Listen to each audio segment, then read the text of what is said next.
Bonjour à toutes et à tous, nous sommes le mercredi 11 juillet, bienvenue dans cette nouvelle édition du journal de la rédaction.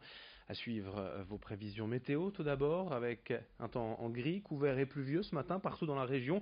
Des pluies, cela faisait longtemps tout de même que l'on n'en avait pas eu, des Flandres jusqu'au littoral.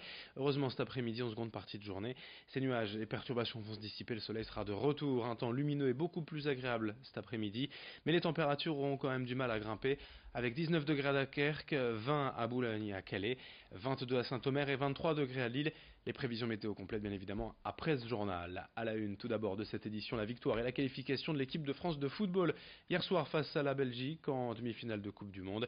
Partout et notamment ici sur ces images à Lille, des milliers de personnes s'étaient réunies dans les bars, à la maison ou au Zénith entre amis ou en famille pour suivre ce match décisif.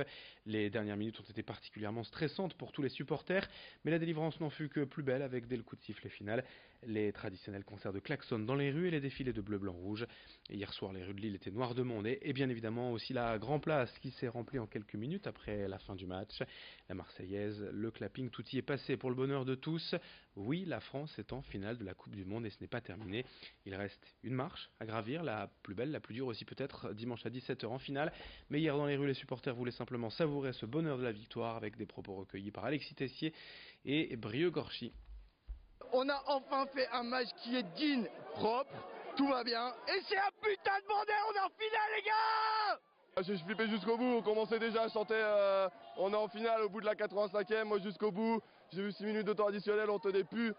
Et là ça fait vraiment du bien, on est soulagé. On a vécu ça il y a 2 ans pour l'Euro, mais là c'est pas pareil, c'est la Coupe du Monde. La pression de bout en bout, l'arrêt de Lloris énorme, c'était exceptionnel, exceptionnel. Exceptionnel. Bravo, merci la France, merci. C'est nos cousins, on les aime, mais ce soir on les a battus quoi. On peut pas être de la famille partout tout le temps. Ouais, mais ils sont avec nous, c'est la même victoire. Merci les Belges. Moi, je suis pas forcément très bonne en foot, mais pour autant, là, c'était vraiment une ambiance de folie. Normalement, je suis censée bosser dimanche pour la finale, et comme on vient de gagner, peut-être que je vais pas bosser. On a eu une défense extraordinaire. On a eu un Raphaël Varane qui a été le dieu de la défense. Très très bien construit et honnêtement le match était très tendu mais en même temps vraiment beau. C'était pour moi l'un des meilleurs matchs en tout cas de cette Coupe du Monde. C'est la folie. Récent parce que les Belges sont super bien joués quand même. Mais on est quand même trop contents.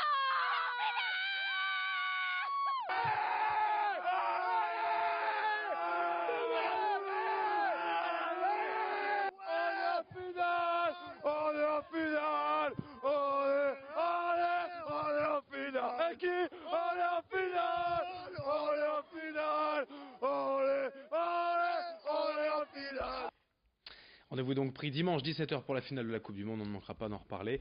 D'ici là, autre actualité dans la région, la mésaventure à Armentières d'une enseigne de renom fermée du jour au lendemain. La pâtisserie Charles, bien connue aux alentours, a fermé ses portes et licencié son personnel il y a quelques semaines. Une fin subite qui a laissé beaucoup de clients sans explication. Reportage sur place de Xavier Silly. Nous sommes ici devant la pâtisserie Charles à Armentières. C'est une véritable institution qui a fermé ses portes au mois de juin dernier, du jour au lendemain, en laissant 9 salariés sur le carreau. Alors pour vous résumer l'histoire, l'entreprise familiale qui existait depuis des décennies a été rachetée il y a quelques années par le groupe Louise qui a décidé de fermer les portes de cette institution du fait de la vétusté des lieux, sans oublier la rentabilité qui n'était pas au rendez-vous selon cette entreprise. Alors la fermeture aura suscité beaucoup de surprises au sein de la population, elle aura aussi suscité beaucoup de fantasmes. Nous sommes allés vous rencontrer ici à Armentières pour vous donner la parole suite à la fermeture des lieux. Puis étant donné que j'habite pas loin, je passais régulièrement ici et j'ai vu une affiche comme quoi ils ont déposé le bilan. Puis après j'en sais pas trop, je sais pas plus. Mais je crois qu'ils ont licencié beaucoup de personnes et est-ce que ces personnes ils ont retrouvé du travail? J'espère pour eux que oui. Ça a marché super bien, les macarons, la pâtisserie excellente. Et puis du jour au lendemain, on apprend ça. Alors, un peu déçu pour les Armentiérois. Je suis un ancien commerçant également. Actuellement, on fait tout pour tuer le petit commerce, donc ça continue. La ville d'Armentières finira par plus avoir un petit commerce.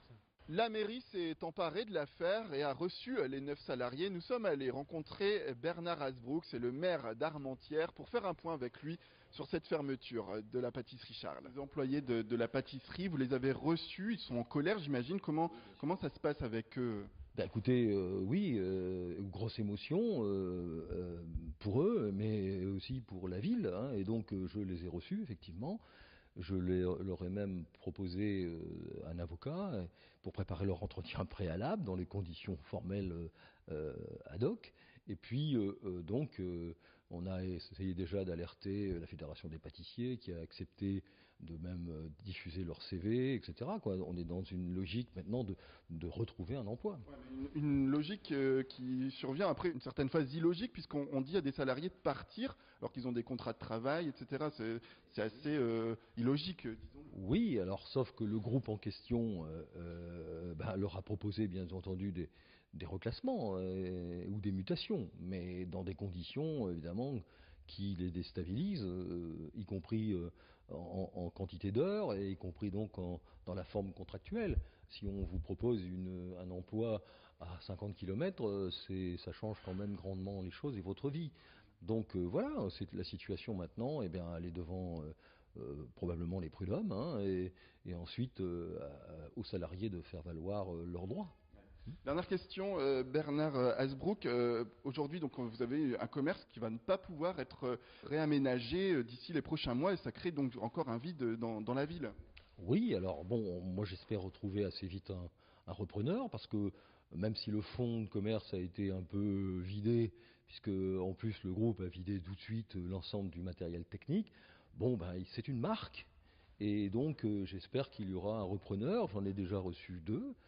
Qui serait capable de remonter une pâtisserie artisanale. Il n'y en a pas beaucoup en région, il y en a, mais en tout cas dans le bassin, c'est la seule, et qui permettent de retrouver d'abord de l'emploi, mais aussi pour la ville, son bassin de vie, et bien une production qui se distingue quand même de la production industrielle qu'on voit s'infiltrer un peu partout, quoi.